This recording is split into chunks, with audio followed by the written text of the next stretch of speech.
That meme of an esport. Well, I mean, I think both these games, like, these, not like the one I'm playing is a battle royale game. I think they both are gonna. I think they have the same issues. I think you have to. I think you have to be really careful when you start having competitions where money's involved, when your game has random things in it. Because random things don't make a good esport, right? Depending on what's random, right? The shotgun working or not working is not the kind of random that you want in an esport. The cards you pull in Hearthstone, of the cards you could pull in Hearthstone, those being random, that's different, right? So, like glitches and shit, and all those kind of things get way worse when someone loses money over them, right? And obviously H1Z1's gotten far better. It's been out for far longer. But like no one want like when you watch Counter-Strike, you watch matches like we don't like some of the guns and they're overpowered and they cost too little and all those things, and that's the things we bitch about. But no player goes, I just lost the championship because my fucking op fucking didn't work, right? You know, you get some weird hitbox stuff here and there, but you know what I mean? It's not a prevalent thing. That's not something that comes to the forefront of why you of like getting screwed by the game, right? And these battle royale games are kind of glitchy, right? Obviously, PUBG is very glitchy. It's in early access, but so you mentioned H1Z1. I think the idea of battle royale is perfect for esports. I don't think there's anything wrong with that genre as an esport. I think it's actually really, really cool, right? So I'm all for that. But again, early access games that have glitches that are game breaking in the sense that you'll lose because of them. You just you can't have them, right? Because if a kid loses 50 grand because, again, a glitch in the Matrix, that's not cool, right?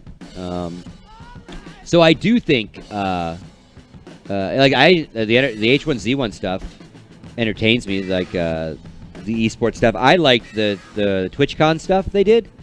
That was far more entertaining to me than the canned show that I watched that was on CW, right? That they took time to edit. That wasn't entertaining to me. I didn't hate it, but it wasn't enjoyable to me at all, like the live was from TwitchCon, right? And it's an interesting one to figure out how to do live, because you've got 100 people or so in a server, depending on what they set it for. How do you show all those kills when 5 people start killing each other over here and 2 are shooting each other over there and 2 are shooting each other over there on the map, right? You can obviously have several observers and try to watch these engagements get ready to happen, then jump around to them, but it's a different. You got madness all around you, right? Whereas all the other esports they're contained in a much smaller area. Their maps are more manageable in that sense. Obviously, Counter-Strike is 5-on-5. Observers know what can happen. It's just different, right? So they all have to figure out, just like every other esport is figuring out, how do you show your game properly? We know we're still tweaking Counter-Strike, right? Guys like Alchemist are still figuring out a better way to show it, and use observers and more computers and replay and all those things. And we're far along on that, though, right? Overwatch is fucking terrible to watch. Well, it's not terrible. It's just not conducive to really easy entertainment yet. You know what I mean? So these guys have spectator tools. H1Z1 has one. PUBG has one. But now it's flushing the tool out and then flushing out how you use the tool as a broadcaster, right? A lot of work to be done there, I think, to figure out how to make... Because like, the idea is you want to make it is you want to somehow tap into the excitement of what it's like to play it, and that fucking anxiety of like, fuck, man, like, like I get scared as shit when I'm playing that game. So how do you tell that story? How do you set that up every round so the people at home get invested in the people you're showing, right? So yeah, and again, it's the storytelling of esports, right? So yeah, I think H1Z1 still has some work. I mean, esports wise, they're far along. They've got sponsored. There's fucking sponsored teams. The Endemics have H1Z1 divisions. Now let's not kid ourselves. They all grabbed H1Z1 divisions simply for the show and what will come afterwards. They weren't magically supporting it with salaried players a year ago, right? They, like, people that were going to TwitchCon and playing were hardcore H1Z1 guys and Twitch streamers, right? So, and then when word got out that it was going to be on TV, that Daybreak was going to go big into esports, right? Invest money, invest prize money. Then they all scrambled, right? That's not how you build an esport either, right? No offense to Daybreak as a developer, but like if you just dangle money over a product, people will come play it for money. But that doesn't mean you should yet, right? You have to kind of organically let the tools out there, let ESL fuck with your game for a while, right? And like, have open market esports events, right? Don't really have any of those. A closed invite / qualification on the CW is not the same as like a circuit or online stuff. So, and they're not really doing much yet either. And maybe they realize the exact same thing I'm saying is we should do a little bit, but let's keep, like, we can't do too much. We can't go full esports till our game is tighter, right? But yeah, so like if I was a team owner, I would not be investing in either genre yet, at least not financially, you know. Having people streaming it and, you know, working out a deal for content or whatever is one thing, but I wouldn't be putting kids on salary yet of any sort to play H1Z1 or PUBG. And I've talked to the PUBG folks because I did the Gamers Outreach stuff. So in talking to Sammy, and we've talked about esports and stuff because she knows I'm an esports guy, they are very clear in their minds that they want to pursue esports, but not till the game's launched, not till it's well underway, and the shit's fucking tight.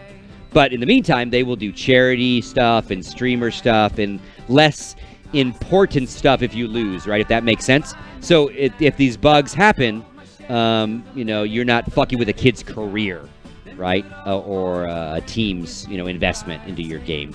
But they're going to go for it too, right? And their game's being built to be incredibly moddable, right? Like that. One of the coolest things about that game, and again, this is no offense to H1Z1, I played a shitload of that game.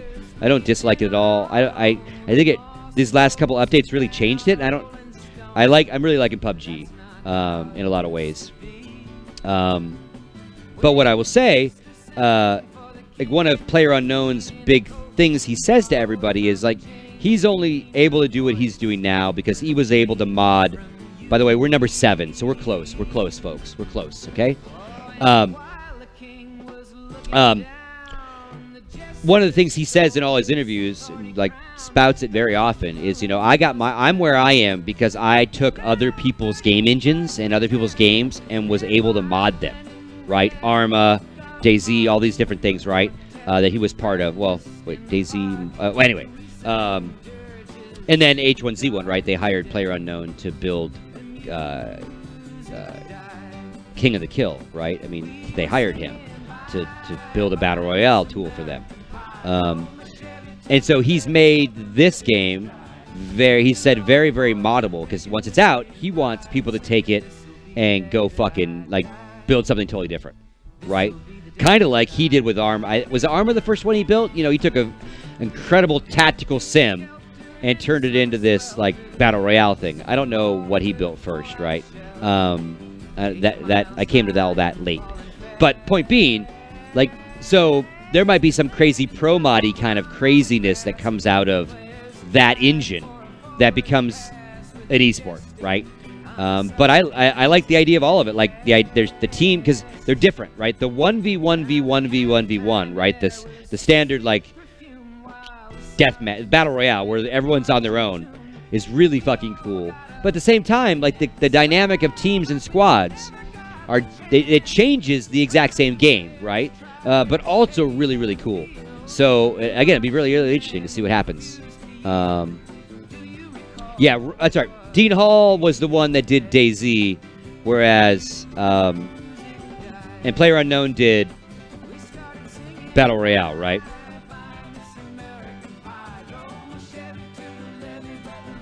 Anyway. So, and a lot of people are like playing them. I mean, H1Z1 is is very successful and very popular, even with now PUBG being there. PUBG has 2 million fucking games sold in a couple months. 2 million.